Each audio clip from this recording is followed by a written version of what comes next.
I'm going to show you two ingredients that are going to pack your cereal with protein and fiber.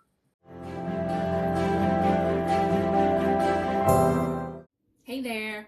We are going to make a high protein cereal today, and I'm just going to meal prep it so that it's all ready to go. I like to use Go Lean Crunch with protein and fiber.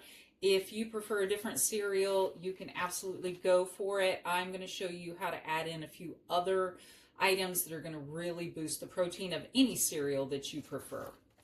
So, a serving of this Kashi Go Original is 63 grams. And if you aren't weighing your food, I highly recommend that you do.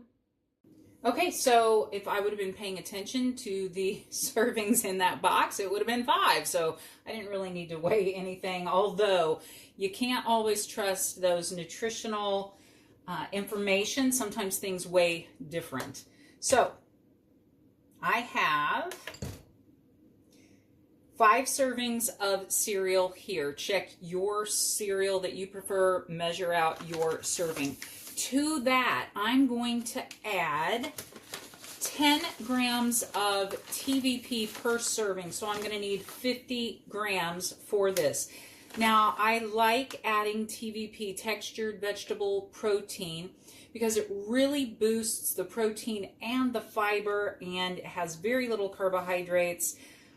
It's a nice source of protein as long as you don't have soy issues. If you have soy issues, you're going to want to skip this. And actually, you're probably going to want to skip this cereal because it's a lot of soy. So we're going to add 50 grams of this TVP, and I promise you, you will not taste it. All it does is adds a little bit of texture to the cereal, but I would venture to say you're not even going to notice it. We went over just a little, that's okay. You're not even going to notice it because of how crunchy this cereal is anyway. It's just going to boost the protein and fiber and keep you satisfied a lot longer than regular cereal would. Now, the other item that I'm adding, I've already got it in my own little container, edamame puffs. I've only been able to find these online, and I absolutely love them. I clipped off the nutrition label so that I would always have it and remember it. I'm going to leave a link below in the description for you if you are interested in it. They are fantastic. 25 grams is 100 calories.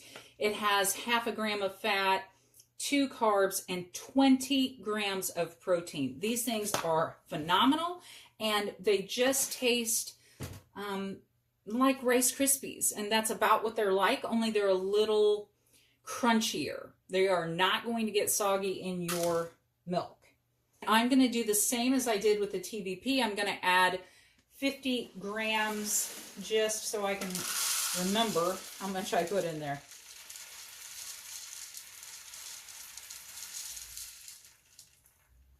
All right.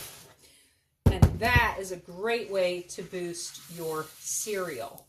It's a great way to boost yogurt. These little crunchy guys are awesome on a lot of different things. You can mix them with vegan marshmallows for a little Rice Krispie treat, edamame puff treat, if you would like. And then I like to finish with allulose. Again, I have my own container of it because I do like using allulose. It is low glycemic. There are some studies showing that it helps with gut health. And same as always, I have clipped off the front so that I always have the nutrition. And again, I will leave a link to the brand that I like. You might like something else, or you can add your own sweetener. You could add regular sugar if you want, or you could add monk fruit sweetener, stevia, whatever plant-based sweetener you would like. And this allulose is not as sweet as monk fruit or sugar, so don't be surprised by how much I'm adding. It does take quite a bit more to get that level of sweetness. And it's supposed to, if I didn't already say this, help with gut health as well. So, win, win, win all the way around. Put that back in. give it a little toss. Oh, you got to make a mess. There we go. Now I'm just going to divide this into 5 servings, and I've got meal prep for the week. Yay!